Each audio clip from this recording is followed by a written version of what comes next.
Well, good pandemic morning. You know, we're all dealing with this pandemic in different ways. Different ways. And I have been so blessed by some of the ways that you guys have been dealing with it.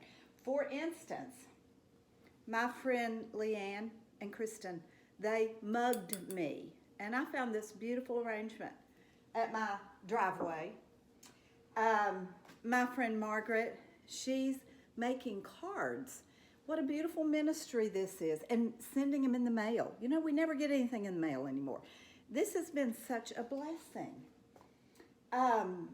My friend Kristen, same Kristen from the Mugged, also beamed me. And we tease her all the time about her Bush's veggie beans. She loves these. And we make fun of her because basically the way she fixes them is she opens and dumps. Sometimes she eats them cold, sometimes she heats them up. She doesn't care. Anyway, that's what's on the menu for today. We're going to have these veggie baked beans, and she serves them with hamburgers. And my husband was thrilled with this whole concept when I got beaned and this showed up on my doorstep. He said, well, don't forget to do the hamburgers like she does. Well, I don't have any buns. There's a pandemic. But I've made homemade hamburger buns before. They were a bit woeful, but I have a new fervor, and so I'm going to try it again today. And in a pandemic, you can't always have what you need, and we get resourceful. So we're making brioche hamburger buns today. Brioche it's made with egg. It's a little bit sweet. I may back off that sugar because I don't like things particularly sweet. But anyway, that's what's in the kitchen today as we're cooking in the pandemic. My friend Sarah Cole, she has blessed me today with a beautiful prayer. And I have just loved it. It has rocked my world. And I want to share that with you before we get started in the kitchen. It comes from 2 Kings, the 6th chapter. And here's the situation. You've got the king of Syria, and he's warring against Israel again. Anyway, in all this warring that is taking place, Elisha, the man of God, is getting this information of where he's striking, and he's letting the king of Israel know. Well, the king of Syria, he's calling in his servants, and he's, who is the turncoat in here? Who is letting the king of Israel know what's going on? And the servant said in verse 12, none, my lord, O king, but Elisha the prophet, who is in Israel, tells the king of Israel the words that you speak in your bedroom. Anyway, God at work. God at work doing more than we can think or ask or imagine. You gotta love it. You gotta love it. Anyway, the story moves on, and the servant of the man of God rises early one morning, and bear in mind, the king of Syria is still coming down on the nation of Israel. And this king of Syria arrives with this army of horses and chariots, and they're all around the city of Israel. Or city of Jerusalem, I presume, city of Jerusalem. I need to reference that. Anyway, the servant said, alas, my master, what shall we do? He said, do not be afraid. Elisha says, do not be afraid, for those who are with us are more than those who are with them. Then Elisha prayed and said, O Lord, please open his eyes that he may see. So the Lord opened the eyes of the young man, and he saw. And behold, what he saw was there on the mountain, it was full of horses and chariots of fire all around Elisha. And Sarah was talking about how there's always way more going on than we're seeing with the visible eye. And in this pandemic, God's up to something. He always is. He controls all things and is sovereign over all. And we rest and we pray that we individually and America and the globe, you know, our world might see. Look to God and see He's up to something. And oh, that we discover it. Oh, that we trust it. Maybe we won't discover it, but we trust it and we rest in it. So let's rest in that promise and get to cooking. Okay, we're getting our ingredients together for our brioche buns. Backtrack, it was not Jerusalem. It was Dothan. And that's about 30 miles north of Jerusalem. I'm an Enneagram 1, and so I just must set the record straight and get that out of the way. As I'm gathering my ingredients, I've got my flour weighed, and I've got my milk and water coming to a temperature of, the recipe says 105 to 115 degrees. Can't be hotter than that, can't be colder than that. We've got to activate the yeast. So I've got this in here and it's too hot. So I'm cooling it down, letting it cool down before I add our yeast. This is a precious little commodity here. Hard to find in the grocery store these days, but Ingles had it, and so I got several packets. The recipe calls for white flour, but it also calls for 1.5 cups of whole wheat flour. You may not have that. If you do, great. If you don't, I would think you could use just all white flour. I have been, and you're going to find this strange, I have been grinding my own wheat for a number of years. I find it fascinating. Look at that. It's actual kernels of wheat. And I order it in bulk from the co-op, and it's delivered. And my daughter got me into this. This is the whisper mill.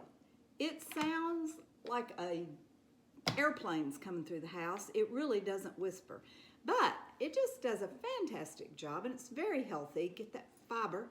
And so we're gonna whisper up a little fresh wheat to add to our brioche buns. Hang on.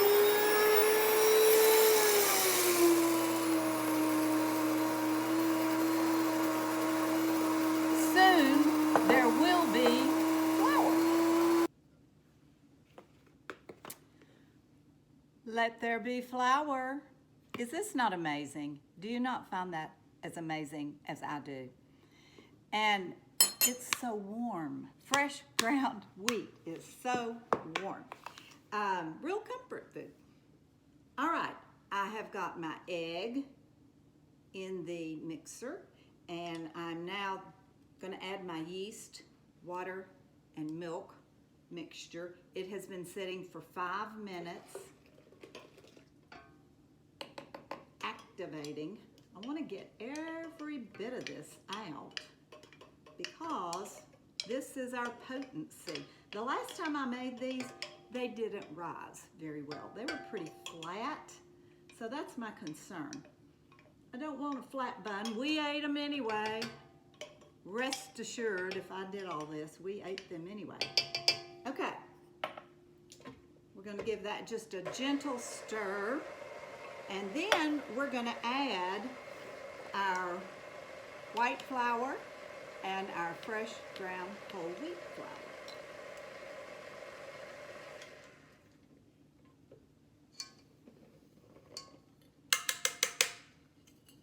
Our salt is also mixed in. Love some salt. Adds flavor. All right, this is working up with the mixer blade, the flat blade, but at this point we're going to add the dough hook, change them, and I'm going to add our butter, 2 tablespoons of butter, and then we will put it out on our Cloroxed surface and knead it. We'll see how this works. Okay, we have a ball of dough. It mixed in the mixer for 8 minutes. That's a long time. I thought that thing was gonna wonky right off of my kitchen counter and we were gonna have another pandemic right here in my own home. There is something just very satisfying about working bread dough. I think it takes me back in time to Play-Doh and my youth. I don't know. But you take this ball of dough, you just work it gently. Well, not necessarily gently. You work it. Take out your frustrations, your concerns, your fears, whatever you got going on.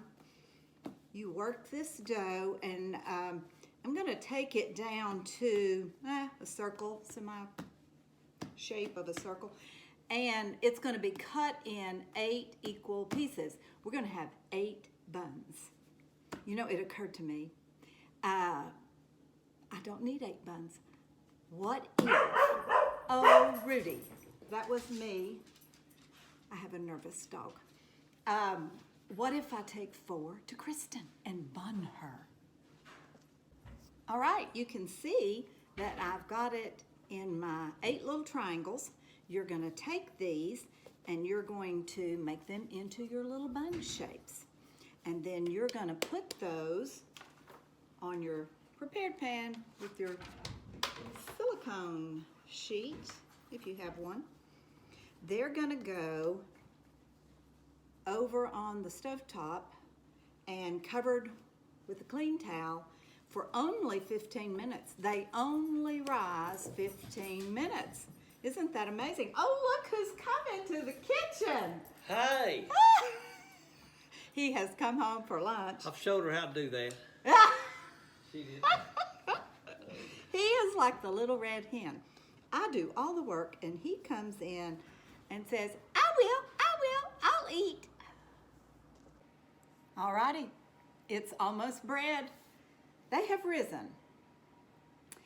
I did 15 minutes, like it said, and because mine were not raised enough, the other time I did it, I went another 15 minutes.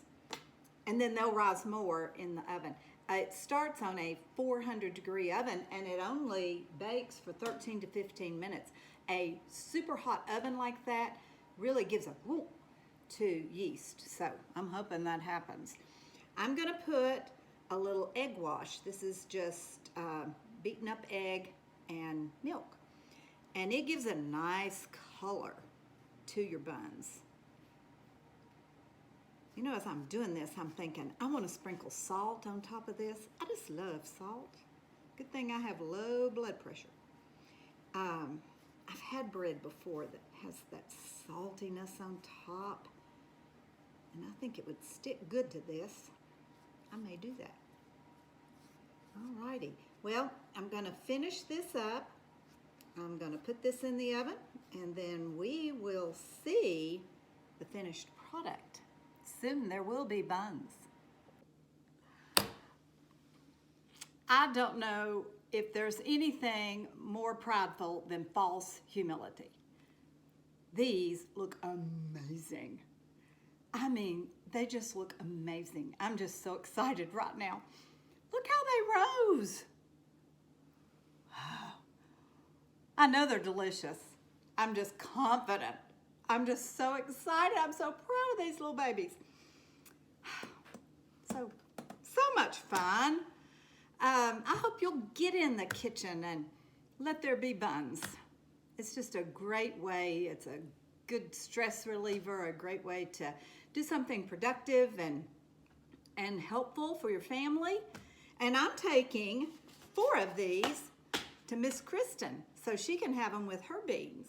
So it's a good way to also still show love, even though we're in pandemic circumstances.